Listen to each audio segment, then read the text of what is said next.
What does it take to make it in the world of professional poker?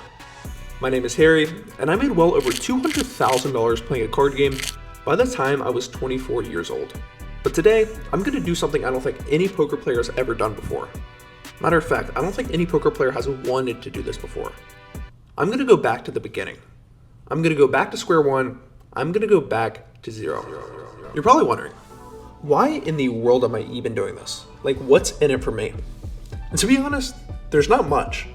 I'm without a question taking a pay cut by dropping down in stakes and playing the smallest game in the casino.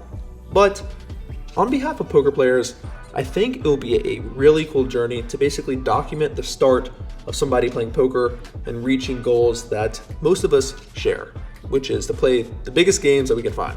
And of course, make a lot of money doing so. So I'm gonna do exactly that. I'm gonna start from nothing. And when I mean nothing, I truly mean nothing. I'm gonna start from $0. Most people who are getting into poker, they can afford a 1-2 or 1-3 buy-in, $200, $300.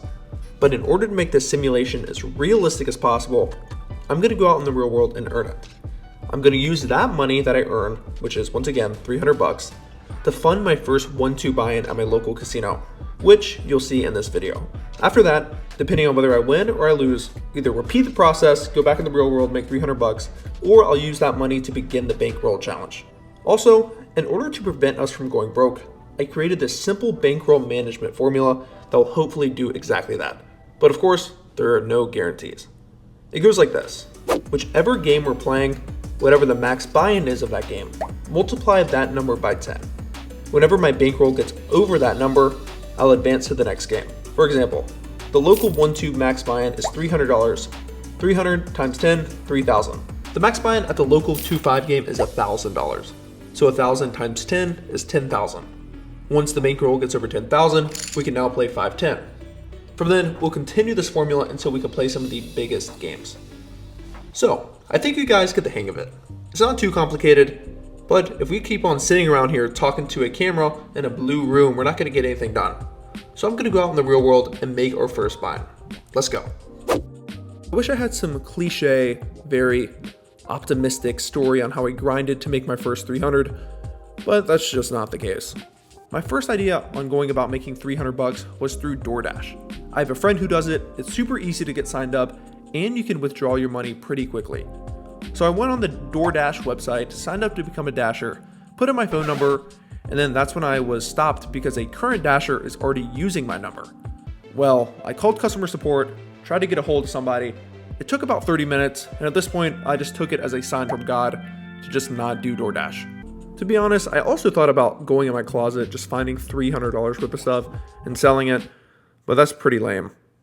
Eventually, I came to the brilliant idea to sell meal plans and workout plans to some of my followers on Instagram.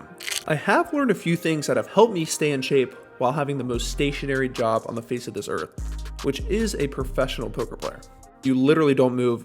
I guess you shuffle chips, but you don't move. So I made a quick series of posts just advertising my services, signing up 3 people for $100 each. Luckily for me, this literally took like 3 minutes. I signed up 3 of my friends, Hunter, Anthony, and Ryan. How we're gonna go about this is pretty simple. I just asked them some basic information, their height and their weight. I put that info into a caloric calculator along with what their activity level is. Basically, what this will do is it'll tell me how many calories they need to eat in a day in order to save the same amount of weight. If they want to put on more weight, they'll eat more calories than this. If they want to lose weight, they'll eat less calories than this. That is the basic rule of thumb, but sometimes you'll have a situation where somebody has a high body fat percentage and they want to put on lean mass. So in that situation, they actually don't need to eat more calories. They just need to lift weights. Thankfully, in this situation, that's not really the case. So where am I getting at? I'm actually not even going to give them a meal plan, but instead just tell them how many calories they need to eat a day in order to achieve their goals. They can do this by using an app like MyFitnessPal, which tracks calories in everyday food. And once again, as long as they stay in the caloric range, they'll be okay while eating around 200 grams of protein a day. In regards to their fitness plan, I'm going to have them doing a push-pull-push arms, legs split. I'm not going to get into detail, but pretty much they'll just hit all muscle groups pretty evenly, a little bit more emphasis on upper body. As you can see, we have officially made $300 legitimately in the real world. Now, there's not much more to be done. We gotta test our luck. We have to test our skills. Now it's time to play poker, and hopefully we don't have to sell 3 more fitness and meal plans. Hopefully this 300 will be enough to create a snowball effect to propel us into some of the biggest games in South Florida. Let's get started with the bankroll challenge. Today feels different because it is. I don't have a bankroll to play with. I have $300, which is good for 1 buy-in at 1-2. Sure, this is a little bit risky, but this is the way I want to go about it, starting from truly nothing. Well, this is it. Day 1. If we lose, we leave. Actually, matter of fact, we're not even going to think about that. We're going to go in there and win. Let's see where this $300 will take us.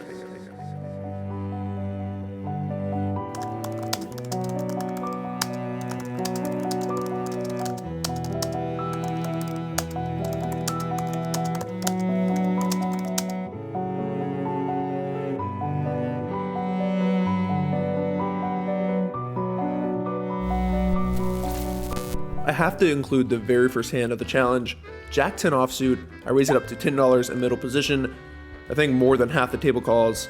We go ahead and flop open-ended, but I don't think they have a tendency to fold. It checks around, the turn we don't improve, checks around once again. River, we still do not improve and we lose.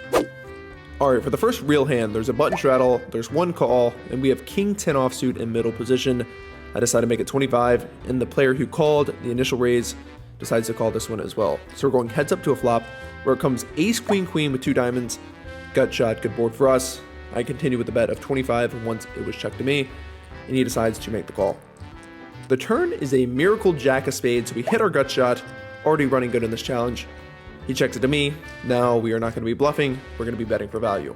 I bet $70, it's not rocket science, and he decides to make the call. The river comes the 7 of diamonds, so the front door flush does come in.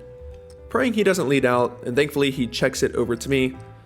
As said, I'm pretty sure that if he had a flush, he would be leading out a good percentage of the time. I go ahead and look down at my hand, and I notice that I have the king of diamonds, so it makes it a little less likely he has a flush. With all these variables, I think betting once more is probably the best idea. It'd be a total nightmare if I decided to check it back and he showed a queen, or even a ace might get sticky sometimes. So I decided to bet $150, praying that I don't get snap called. Thankfully that is not the case. He tanks for around 30 seconds and eventually calls. I table my hand and we are good. Yes, this hand we are in the big blind. I would not be involved otherwise. I forget if it limps to me or if somebody raised it to $5. For the sake of the video, let's just say somebody raised it to $5. We're going 5 ways to a flop, which comes ace 8 10 rainbow. We go ahead and flop a gut shot straight draw. Checks to the player in middle position, who once again bets $5. Everyone calls, and when action's on me with a straight draw, money behind, I decide to call.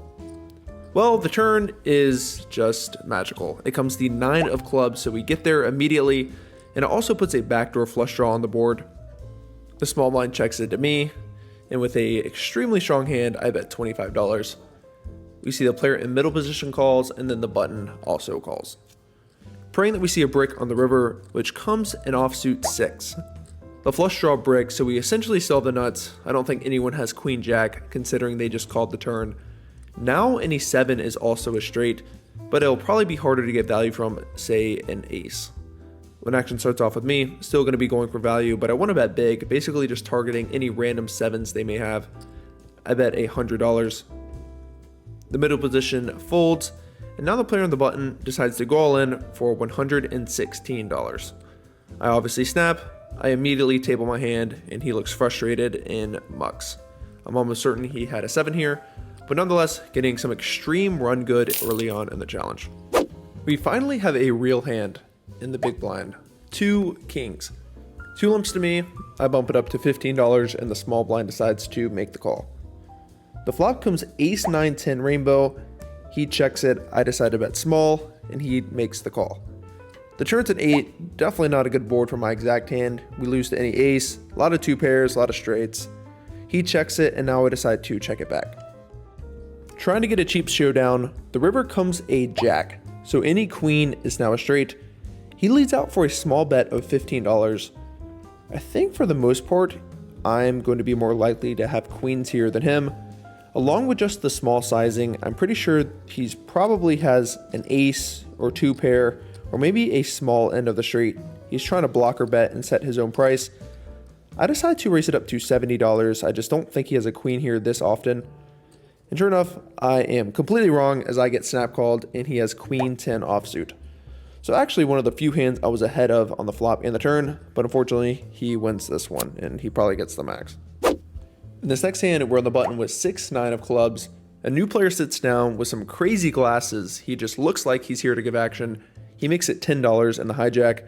I make the call on the button, and the big blind decides to make the call as well. The flop comes 7-4-5 with two spades. We go ahead and flop an open-ended straight draw. Checks to the initial aggressor, who continues for 15. I make the call, and the big blind folds. The turn now is a 5. He continues to bet for $40. At this point, I should probably just be folding. I can call sometimes, but I decide to do probably the worst out of the three. I decide to raise it to $120, just figuring that the 5 is better for me than it is for him. But to be completely honest with you, this guy's just not ever going to be folding an overpair. A flush draw, he might not even be folding, so I don't know. I just think that this is kind of a punt. He agrees as he rips it down my throat for around $300. And now I'm forced to fold, and he proudly shows king queen offsuit right in my face. Note, this hand is eventful because we play a big one with the same guy later on. Next 30 minutes, pretty uneventful, but luckily in this one we finally get a real hand. 2 jacks. We're in the small blind, there's 3 limps to me. I decide to make it $15 and we only see one of the limpers call. We totally missed this flop of all overcards because we flop quads. The flop comes jack 9. I bet a tiny sizing of $10 and he makes the call. The turn, I totally forget what it is, but you can see it on the screen. I continue with another pretty small bet. He makes the call. The river, I think, completes a straight. I forget, but you can see on the screen. I continue for a bigger sizing now. He tanks forever and eventually calls. Obviously, we're winning this one. But even better is that Coconut Creek has a $200 high hand that we are on the board for. Every 20 minutes, they're going to be giving it away, and we should win this one. Next one, a new player sits down. He makes it $12 from under the gun. Middle position calls. We're in the big blind with ace queen, and we toss in the chips for the call. The flop comes queen jack 10 rainbow. Go ahead and flop top pair, but obviously not a very comfortable spot. We still lose to a lot of hands. It checks to the initial aggressor, who continues to bet for $30. The middle position player now calls, and I don't think we can fold quite yet. I make the call, and we're off to see a 10 on the turn. This time, I feel much better as action checks around. We see an offsuit 3 on the river, and I think the best play here is to lead out. In terms of what sizing, I think a smaller sizing makes the most sense. Worse queens will probably be calling, whereas we also blocker bet against hands such as kings, maybe some straights, and maybe some other random hands that beat us. So I decide to bet $30, initial aggressor folds, and the player in middle position does decide to call. I show ace queen, and we are good. He flashes a 9, but I'm almost certain he meant to flash a queen, so I would assume that he did have queen 9, but we'll never know. We have 8-9 of spades in the small blind. We go 5 ways to a flop with $50 in the middle. We go ahead and flop an absolute monster. It comes 10-7-3 all spades. Flop a flush with a straight flush redraw. It checks to the player on the button, who bets $25. This is my nemesis from the other hand. We put in the 3-bet bluff on the turn with king queen. He's a hyper aggressive player and he's up around $400, so I'm going to be setting the trap by just calling. The other players fold. Praying that we don't see a spade. Thankfully, the turn is a total brick. I checks over to him once again. He continues for $50. Now it's time to set the trap. I bump it up to $150. Obviously, we don't have the nuts here, but against this specific player, we are just never getting away if he does decide to go all in. Luckily, he just flat calls, so now I'm almost certain that we do have the best hand. I'd assume if he had a flush, he would just jam the turn. Praying that the river doesn't pair the board, doesn't put a spade on board, and luckily it is exactly that. And now I want to be continuing to get value from maybe a non-believing top pair, maybe an overpair once in a blue moon, maybe two pair, who knows. I bet $250. After around 2 minutes of what seems like a genuine hard decision, this player now decides to go all in for $450. Like I said, I'm almost certain he would go all in with a flush on the turn, so I snap call and he showed the jack of spades along with the jack of hearts. So I'm not sure if he turned it into a bluff or if he was going for value, but nonetheless, a flop flush will be beating an overpair, and we win almost $1,000 pot in 1-2. Let's go.